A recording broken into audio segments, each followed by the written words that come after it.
देखो शिखरे आपणଙ୍କୁ स्वागत। आज ମୁଁ ଆପଣଙ୍କ ପାଇଁ ନେଇ ଆସିଛି ଦେଶ ବିଦେଶର 30ଟି ମୁଖ୍ୟ ଖବର। ଆପଣଙ୍କୁ ଅନୁରୋଧ ପ୍ରତ୍ୟେକ ଦିନ ନ୍ୟୁଜ୍ ଅପଡେଟ୍ ପାଇବା ପାଇଁ ଆମ ଚ୍ୟାନେଲକୁ ସବସ୍କ୍ରାଇବ୍ କରନ୍ତୁ। ନମ୍ବର 1 ବଦଳିପାରେ ଦ୍ୱାଦଶ ବିଜ୍ଞାନ ପରୀକ୍ଷା ସୂଚୀ, ମନ୍ତ୍ରୀ ଦେଲେ ଇସାରା। ବଦଳିପାରେ ଦ୍ୱାଦଶ ବିଜ୍ଞାନ ପରୀକ୍ଷା ସୂଚୀ, ପରୀକ୍ଷା ସୂଚୀରେ ହୋଇପାରେ ସାମାନ୍ୟ ପରିବର୍ତ୍ତନ।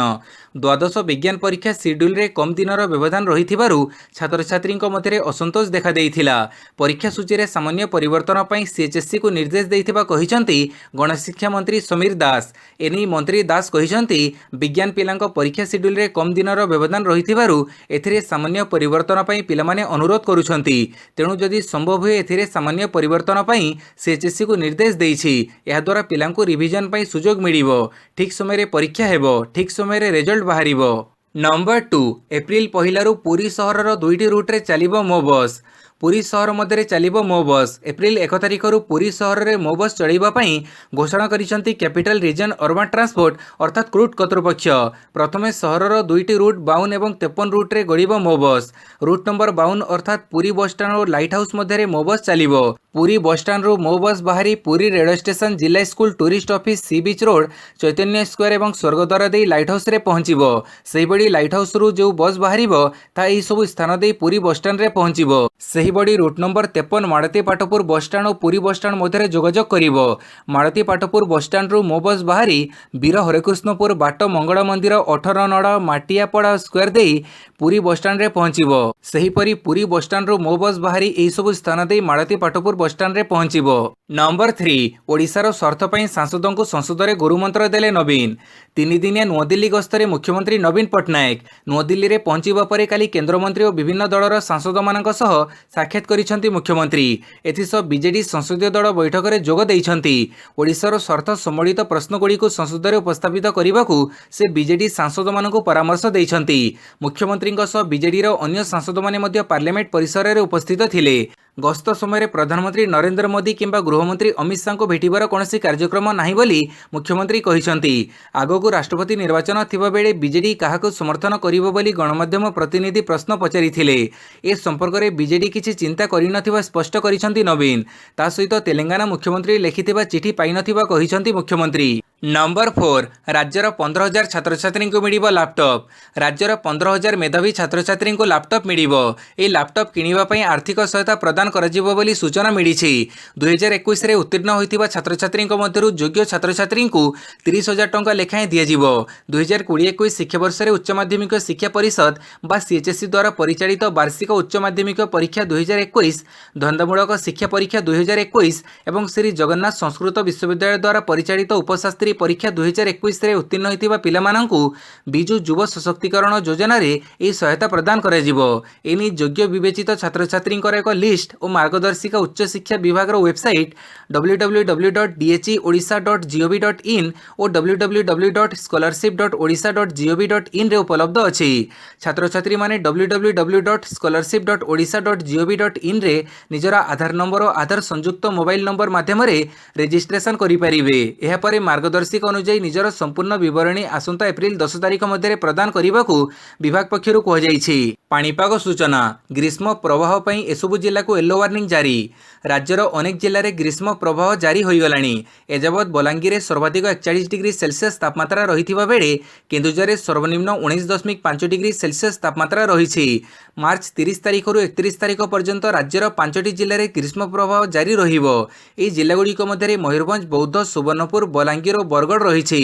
ଏସବୁ ଜିଲ୍ଲାକୁ ପାଣିପାଗ ବିଭାଗ ପକ୍ଷରୁ ୟେଲୋ ୱାର୍ଣ୍ଣିଂ ଜାରି କରାଯାଇଛି। ତେବେ ଖରା ସମୟରେ ନବଜାତ, ବୃଦ୍ଧ, ଅସୁସ୍ଥ ଲୋକଙ୍କୁ ଅଧିକ ସତର୍କ ରହିବାକୁ ପରାମର୍ଶ ଦିଆଯାଇଛି। ନମ୍ବର 6 ଝାରସୁଗୁଡ଼ାରେ ହେବ ମେଡିକାଲ କଲେଜ। ଝାରସୁଗୁଡ଼ାରେ ପ୍ରସ୍ତାବିତ 100 ଆସନ ବିଶିଷ୍ଟ ଶ୍ରୀ ଶ୍ରୀ ରବିଶଙ୍କର ମେଡିକାଲ କଲେଜ ଓ ୱେଲନେସ୍ ସେଣ୍ଟର ପ୍ରତିଷ୍ଠା ହେବାକୁ ଯୋଜନା ଚାଲିଛି। ଏନେଇ ସୋମବାର ଲୋକସଭା ଭବନରେ ଏକ ସମୀକ୍ଷା ବୈଠକ ଅନୁଷ୍ଠିତ ହୋଇଯାଇଛି। ସରକାରୀ ଓ ଘରୋଇ ସହଭାଗିତାରେ ପ୍ରତିଷ୍ଠା ହେବାକୁ ଥିବା ଏହି ମେଡିକାଲ କଲେଜ ପାଇଁ ଖୁବ୍ ଶୀଘ୍ର ବିସ୍ତୃତ ପ୍ରକଳ୍ପ ବିବରଣୀ ଉପସ୍ଥାପନ କରାଯିବ। ପରବର୍ତ୍ତୀ ସମୟରେ directorate of medical education and ଟ୍ରେନିଂର ଅନୁମୋଦନ ପାଇବା ପରେ ସରକାରୀ ସ୍ତରରେ ଏଥିପାଇଁ ନିଷ୍ପତ୍ତି ନିଆଯିବ। ପ୍ରାୟ 50 ଏକର ଜମିରେ ପ୍ରସ୍ତାବିତ ୱେଲନେସ୍ ସେଣ୍ଟର ମଧ୍ୟରେ ଆୟୁର୍ବେଦ, ନେଚୁରୋପାଥି, ଯୋଗ, ପଞ୍ଚକର୍ମ ଏବଂ ମାନସିକ ସ୍ୱାସ୍ଥ୍ୟ ଭଳି ବିଭିନ୍ନ ସୁବିଧା ରହିବ ବୋଲି ବୈଠକରୁ ସୂଚନା ମିଳିଛି।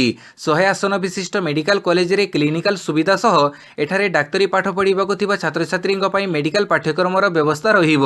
नंबर 7 विधानसभा उपस्थापन हेब 1,06,000 कोटी टंकार लेखा अनुदान 2022-23 आर्थिक वर्ष पर प्राय 1,06,000 कोटी टंकार प्रथम लेखा अनुदान प्रस्ताव को अर्थमंत्री निरंजन पुजारी बुधवार विधानसभा उपस्थापन करेंगे। पंचायत और पौर निर्वाचन जो ठीक समय बजेट अधिवेशन आरंभ कर सरकार विफल होइथिबारु कामचला बजेट उपस्थापन कर परवर्ती समय पूर्णांग बजेट को विधानसभा गृहीत करने को लक्ष्य रखिथिबा जणा पड़िछि।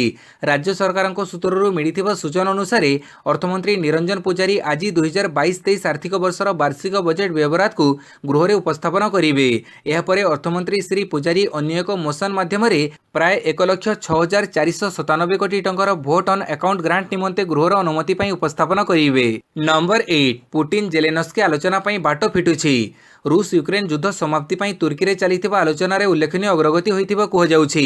एहा फଳରେ आगକୁ रूस राष्ट्रपति व्लादिमीर पुतिन और यूक्रेन राष्ट्रपति वोलोडिमिर जेलेनस्की मध्य सीधासड़क आलोचना लगी बाट फिटिबारे लागिछि। एपरि हेले आगामी किछि दिन में युद्ध समाप्त हेबा नै आशा सृष्टि होइछि। रूस आलोचन भाग नैथिबा यूक्रेन प्रतिनिधि मंडलर मुख्य डेविड आराखामिया कहिसंति जे आज अनुष्ठित बैठक में दुई देशर राष्ट्रपति मध्य आलोचना ପାଇଁ क्षेत्र प्रस्तुत होइछि। पूर्वरु पुतिनଙ୍କ सह सीधासड़क कथबार्ता ପାଇଁ बारंबार यूक्रेन पक्षर प्रस्ताव दि जाइथिबा सत्वे रूस पक्षर ताहाको ग्रहण करा जाउ नथिला। तेबे एबे एथिपई रूस पक्षर सकारात्मक संकेत मिलिथिबा कुहाଯାଉଛି। एहा पूर्वरु रूसर उप प्रतिरक्षा मंत्री अलेक्जेंडर फोमिन कहिथिले जे यूक्रेन निरपेक्ष रहिबा और अण आणविक शक्ति हेबाको राजी हेबा परे स्थिति रे उन्नति आसीछि। नंबर 9 2024 सुधा कार्यक्षम हेब तालचेर सार कारखाना। आसंता 2024 सुधा कार्यक्षम हेब तालचेर सार कारखाना। राज्यसभा बीजेडी राज्यसभा सांसद सस्मित पात्रଙ୍କ ଏକ ପ୍ରଶ୍ନର उत्तर ଦେଇ केन्द्र स्वास्थ्य रसायन सार मंत्री मनसुख लाल मांडव्य ଏହି सूचना ଦେଇଛନ୍ତି। से କହିଛନ୍ତି ଯେ ଏହି प्रकल्प सेप्टेम्बर 2023 सुधा कार्यक्षम हेबार थिला, किंतु कोविड महामारी कारणରୁ प्रकल्प कार्य प्राय 1 वर्ष विलंब होइछि। कोल गैसिफिकेशन और अमोनिया यूरिया पैकेज पे अंतर्जातीय ठिका 2019 सेप्टेम्बर मासरे दिया जाइथिला। नंबर 10 समाज विरोधी तत्वर मुकाबिला करू विश्व कहिले जयशंकर। विश्व में आतंकवाद भड़ी देखा देइथिबा समाज विरोधी तत्वगुड़िकर मुकाबिला दिगरे विश्व आगे आसिबा उचित बोली वैदेशिक मंत्री डॉक्टर एस जयशंकर कहिसंती। से काली अष्टदश बिमस्टेक मंत्री स्तरीय बैठक में अंशग्रहण करी कहिसंती जे भारत सर्वदा एभड़ी पदक्षेप ग्रहण दिगरे तार सकारात्मक मनोभाव प्रदर्शन करिछि ओ करिबो मध्य। डॉक्टर जयशंकर कहिसंती बिमस्टेक सदस्य राष्ट्रगुड़िक जोगाजोग शक्ति और सामुद्रिक सहयोग क्षेत्र में सेमानक मध्य सहयोग वृद्धि करने जरूरी। से कहिसंती सदस्य देश माने व्यवसाय क्षेत्र में मिलित उद्योग स्थापन सह प्रकल्प गुड़िकर मिलित कार्यकारिता जरूरी। बंदर सुविधा फेरी सेवा उपकूल जहाज चलाचल ग्रिड संजोग और मोटरयान चलाचल भली क्षेत्र में मध्य सहयोग वृद्धि करा जाई परिबो बोली से कहिसंती। नंबर 11 बदलिबो नेहरू संग्रहालयर ना रखाजिबो प्रधानमंत्री संग्रहालय। केंद्र सरकार नेहरू संग्रहालयर नाम परिवर्तन करने को निष्पत्ति नहीं। वर्तमान यह नेहरू म्यूजियम नुहे बरं पीएम म्यूजियम भाव में परिचित हेबो। एठारे देशर 14 जन पूर्वतन प्रधानमंत्री स्मृति सम्मिलित जिनिस रहिबो। प्रधानमंत्री नरेंद्र मोदी यह आंबेडकर जयंती अर्थात 14 एप्रिल रे उद्घाटन करेंगे। प्रधानमंत्री संग्रहालय रे समस्त पूर्वतन प्रधानमंत्री स्मृति सह जड़ित सामग्री सह सेमाने देश पई करिथिबो उल्लेखनीय कार्य मध्य प्रदर्शित हेबो। प्रधानमंत्री मोदी बीजेपी सांसद मानक बीआर आंबेडकर संग्रहालय परिदर्शन करने को मध्य कहिसंती। बीआर आंबेडकर जन्मवार्षिकी पालन पर एप्रिल 14 रे दिल्ली रे बीआर आंबेडकर संग्रहालय उद्घाटन हेबार कार्यक्रम रही। नंबर 12 2025 सुधा ओडिशा एवं डाटा सेंटर हब। 2025 सुधा ओडिशा डाटा सेंटर हब रे परिणत हेबो। जातीय और अंतर्जातीय स्तर संस्था जेपरी ओडिशा रे सेमानकर डाटा सेंटर स्थापन करिवे, नामी नामी आईटी कंपनी शाखाटारे खोलिबा सह अधिकरू अधिक कर्मचारी नियुक्ति पाइबे, से नहीं राज्य सरकार व्यापक प्रोत्साहन जोगई देबे। एथिपई राज्य सरकार ओडिशा डाटा सेंटर पॉलिसी 2022 आनिथिबा बेले रविवार यह उपरे कैबिनेट मोहर बाजिछि। संसदीय व्यापार मंत्री विक्रम आरुख सोमवार दिन विधानसभा रे रविवार बसिथिबा कैबिनेट बैठकर निष्पत्ति नहीं विस्तृत सूचना देइथिले। सबुठु बड़ निष्पत्ति हेउछि जदि डाटा सेंटर रे ओडिशा रे बास करुथबा लोक नियुक्ति पाइबे तेबे प्रति व्यक्ति पई सरकार 8,000 टंका लेखाएं 3 वर्ष पई जोगई देबे। महिला अनुसूचित जातीय जनजाति भिन्नक्षम कर्मचारी मानक पई अतिरिक्त 2,000 टंका जोगई देबे। नंबर 13 बढ़िला भारतीय नौसेनार शक्ति, सामिल हैला एयर स्क्वाड्रन 316। आहरी शक्तिशाली है भारतीय नौसेना। नौसेना रे सामिल है एयर स्क्वाड्रन आईएनएस 316। काली सकाळे गोवर डाबुलिम नाभाल बेस रे आईएनएस हंस रे यहाकू सामिल करिसेंती नौसेना मुख्य admiral R Harikumar. Air squadron INS 316 अत्यंत शक्तिशाली और निज क्षेत्र में खूब पारंगम। रिपोर्ट अनुसार आईएनएस 316 स्क्वाड्रन पाखरे T-81 multirole long range maritime recognition and anti submarine warfare उड़ाजाहाज रही। यह अमेरिकार बोइंग कंपानी तैयारी करिछि। एथिरे दुईटी इंजिन मध्य रही। यह आकाशरू सामुद्रिक जहाज और सबमेरिन उपरे आक्रमण करने ପାଇଁ सक्षम अटे। नंबर 14 गृह संसदीय व्यापार मंत्री विवृत्ति श्रीमंदिर प्रति विपद नहीं। श्रीमंदिर चारिपार्श्वर गात खोड़ा नहीं विवाद प्रसंग में संसदीय व्यापार मंत्री विक्रम केसरी आरुख काली विधानसभा निजर विवृत्ति रखिछंती। श्री आरुख कहिछंती श्रीमंदिर प्रति जो विपद आशंका करा जाउछि ताहा अमूलक। प्रकल्प काम द्वारा सेमिति किछि क्षति हेब नाही। मार्च 31 तारिख में विधानसभा जो विभिन्न कमिटी गठन हेब सेही समय श्रीमंदिर ने एक कमिटी गठन करने को सरकार प्रस्तुत अछंती। सूचनायोग्य श्रीमंदिर परिक्रमा प्रकल्प 2021 फेब्रुआरी मासरे सर्वसम्मतक्रमे संकल्प प्रस्ताव पारित होइथिला। नंबर 15 पंजाब मुख्यमंत्री बड़ घोषणा घरे घरे पहुंचब राशन। गरीबों पर सोमवार पंजाब मुख्यमंत्री एक बड़ घोषणा करिसेंती। एणिके लोकों राशन सामग्री नेबाकू लंबा लाइन रे घंटा घंटा छिड़ाइबाकू पड़िबनी, बरं लोकों घरे पहुंचब राशन सामग्री। मुख्यमंत्री भगवंत मान एक वीडियो जरिए यह घोषणा करिसेंती। खूब शीघ्र राशन सामग्री डोर स्टेप डेलीवरी हेबो बोली वीडियो रे कहिसेंती मन। अवश्य यह एक वैकल्पिक योजना। लोके चाहिए डीलर पाखरु जाई राशन आनी परिबे, तेबे डोर डेलीवरी पूर्व उपभोक्ता को फोन कराजिबो। सेमानक सुविधा अनुसार सेमानक घरे नहीं राशन पहुंचाजिबो बोली मान कहिसेंती। नंबर 16 पुणी तेल दर रे लागिला निया। तेल दर प्रतिदिन संशोधन हेबा निमंते 2017 जून मासरे नियम लागू होइथिला। यापरे तेल दर लिटर पिछा 30 रु 50 और डीजेल 35 रु 55 पैसा भितर वृद्धि पाउथिला। किंतु काली पेट्रोल लिटर पिछा 76 पैसा वृद्धि होइथिबा बेले यह दैनिक संशोधन नियम लागू हेबा परे सर्वाधिक बोली जणा जाइछि। निर्वाचन समय लगातार 137 दिन धरी देश में पेट्रोल और डीजेल दर स्थिर रहिबा परे पुणी मार्च 22 तारिख मूल्य वृद्धि प्रक्रिया आरंभ होइछि, जहाँ सीधासड़क खाउटीଙ୍କ पकेट को प्रभावित करिछि। नंबर 17 50 वर्षर सीमा विवाद तुटिला, दुई राज्य मध्य हेला चुक्ति।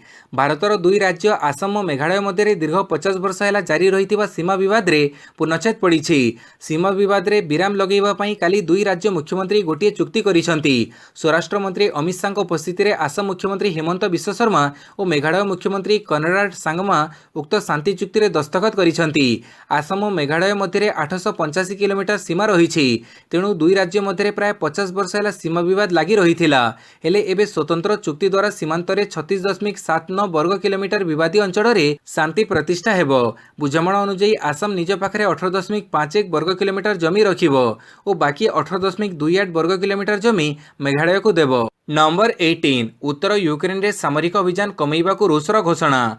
रूस यूक्रेन युद्धर निराशा मध्य किछिटा आशाजनक खबर मिली। उत्तर यूक्रेन विशेषकर राजधानी कीव और चेर्निहिव रे सामरिक अभियान को सामयिक भाव ह्रास करने को रूस संकेत देइछि। तुर्की रे दुई देश मध्य चलिथिबा आलोचना रे किछिटा अग्रगति होइथिबारु रूस एही निष्पत्ति नेइछि। गतकाली यूक्रेन राष्ट्रपति वोलोडिमिर जेलेनस्की कहिथिले जे यूक्रेन निरपेक्ष रहिबो और विवादी अंचल गुड़िक संपर्क में आलोचना पई राजी अछि। या सहित नाटोर सदस्य न हेबाकू से घोषणा करथिले। या परे रूसर आभिमुख्य टिके नरम होइथिबा कुहाଯାଉଛି। नंबर 19 गोवा रे वर्ष को मागणारे मिलिबो 3टी गैस सिलिंडर।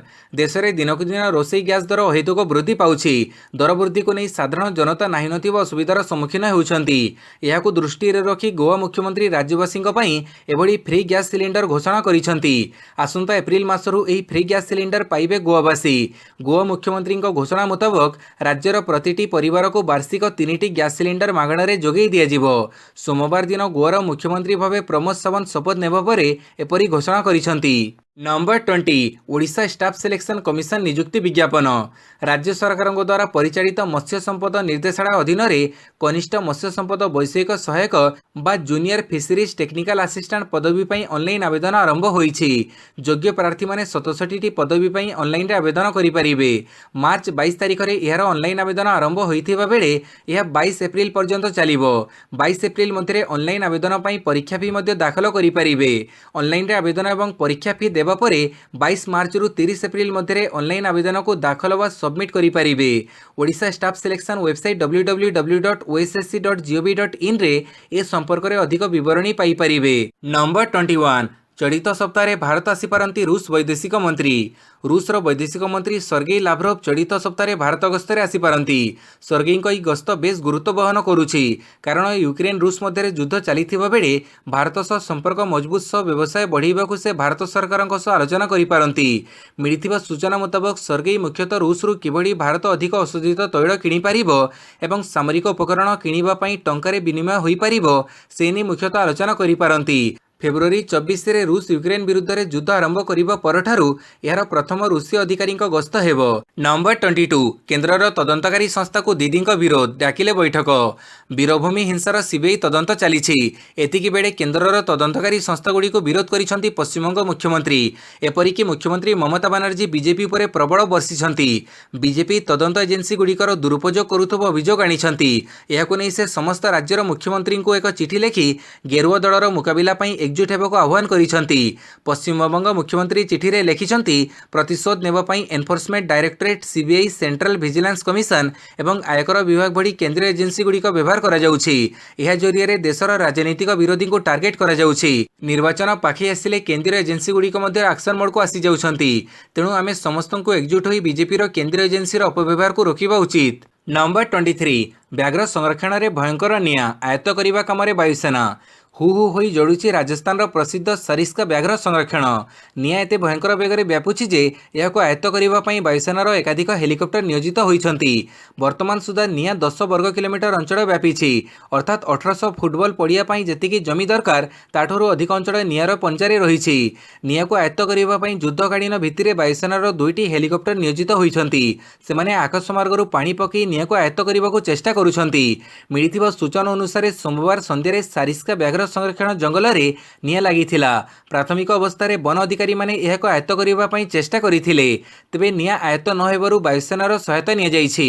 नंबर 24 महामारी प्रभाव सुधुरुछि ओडिशा अर्थनीति। मंगलवार ओडिशा विधानसभा 2021-22 आर्थिक वर्ष पर अर्थनैतिक सर्वे रिपोर्ट आगत होइछि। अर्थमंत्री निरंजन पुजारी यह उपस्थापन करिसेंती। एही सर्वे रिपोर्ट रे कहुଯାଇଛି जे ओडिशा अर्थनीति धीरे धीरे कोविड महामारी प्रभाव अतिक्रम करी द्रुत अभिवृद्धि हासिल करुछि। महामारीर गुरुतर प्रभाव जोगु 2020-21 रे राज्यर अर्थनैतिक अभिवृद्धि बा राज्य मोट घरोई उत्पाद 5.3% ह्रास पाइथिला, किंतु 2021-22 रे राज्यर अर्थनीति पुणी अभिवृद्धि पथ को फेरिबा सह 10.1% अभिवृद्धि हासिल करिवो। नंबर 25 वीरभूमि हिंसा को नहीं पश्चिमबंगर बीजेपी सांसदों को भेटी आलोचना करिवे मोदी। पश्चिमबंगर वीरभूमि रे हिंसा पर टीएमसी और बीजेपी मध्य एबे लड़ाई आरंभ होइथिबा बेले पश्चिमबंग विधानसभा रे बीजेपी और टीएमसी विधायकों मध्य धस्तधस्ती बड़ी परिस्थिति सृष्टि होइथिला। तेबे एसबु घटना को नहीं प्रधानमंत्री नरेंद्र मोदी पश्चिमबंगर स्थिति संपर्क में बीजेपी सांसदों सह आलोचना करिवे। सूचना मुताबक आज प्रधानमंत्री मोदी समस्त सांसदों को आलोचना करने को सकाळ जड़खिया पई डाकिछंती। सूत्ररू मिलिथिबा सूचना मुताबक पश्चिमबंगर बीजेपी सांसदों सह मोदी स्वतंत्र रणनीति बाबद आलोचना करिपारंती। तेबे गतकाली पश्चिमबंग विधानसभा रे टीएमसी और बीजेपी विधायकों मध्य होइथिबा तुमुड़ कांड को बीजेपी सांसद माने संसद रे थिबा गांधी प्रतिमूर्ति निकट में धारणा देई राज्य रे राष्ट्रपति शासन लागू करने को दाबी करिसंती। नंबर 26 रिमांड रे गले शर्मिष्ठा तथ्य उगाड़िब क्राइमब्रांच। खोलिबा कैमरामैन मानस स्वाई हत्या मामलार गुमर। धीरे धीरे क्राइमब्रांच तार तदंत आगक नहीं। अभियुक्त मानक गिरफ करने पर मुख्य अभियुक्त शर्मिष्ठा राउत को भद्रक पुलिस और क्राइमब्रांच गिरफ करिथिला। काली मुख्य अभियुक्त शर्मिष्ठा राउत को क्राइमब्रांच रिमांड रे नहीं।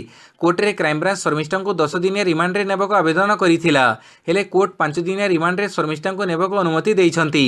खाली शर्मिष्ठा नुहे शर्मिष्ठा सह आउ 4 जण अभियुक्त मध्य 5 दिनिया रिमांड रे जाइछंती। पंचम बिम्स्टेक शिखर बैठक में जोगदेवे मोदी। प्रधानमंत्री मोदी बुधवार पंचम बिम्स्टेक शिखर बैठक में जोगदेवे।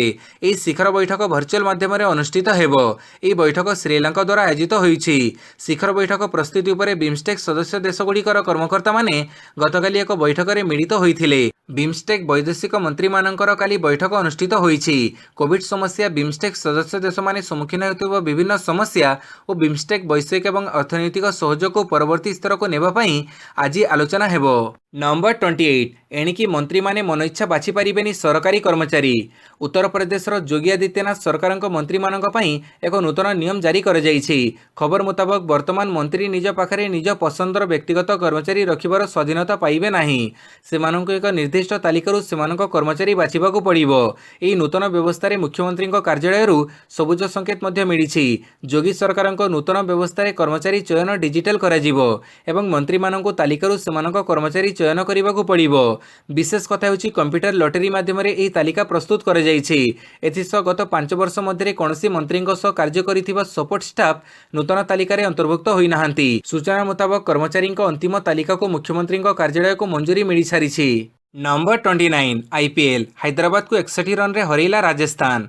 आईपीएल 2022 पंचम मैच रे राजस्थान हैदराबाद को 61 रन रे परास्त करिछि। राजस्थान द्वारा धार्य 211 रन लक्ष्यर पीछा करबाक जाई हैदराबाद 20 ओवर 7 विकेट हरई 149 रन करि पारिथिला। ए मैच रे हैदराबाद टॉस जीति प्रथमे बॉलिंग करबाक निष्पत्ति नेइथिला। प्रथमे बैटिंग करी राजस्थान निर्धारित 20 ओवर 6 विकेट हरई 210 रन करिथिला। नंबर 30 तीनिटी श्रृंखला रेकर्ड सह स्वर्ण पदक जितिले भोड़ा और श्रीलक्ष्मी।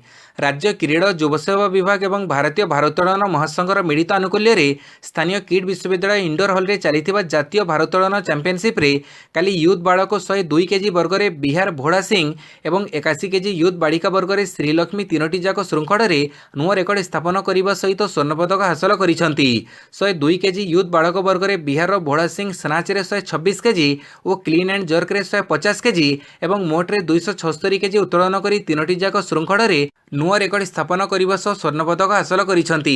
सेहिपरि 81 केजी यूथ बालिका वर्ग रे आंध्र प्रदेश च श्रीलक्ष्मी स्नाच रे 81 केजी क्लीन एंड जर्क रे 104 केजी एवं मोट रे 185 केजी उत्तोलन करी तीनोटी जाक श्रृंखला रे नुआ रेकर्ड स्थापन करने सह स्वर्ण पदक हासिल करिसंती और श्रीलक्ष्मी जूनियर महिला 81 केजी वर्ग रे मोट 185 केजी उत्तोलन करी स्वर्ण पदक हासिल करिसंती। भिडियोटी को संपूर्ण देखिथिबारु बहुत बहुत धन्यवाद।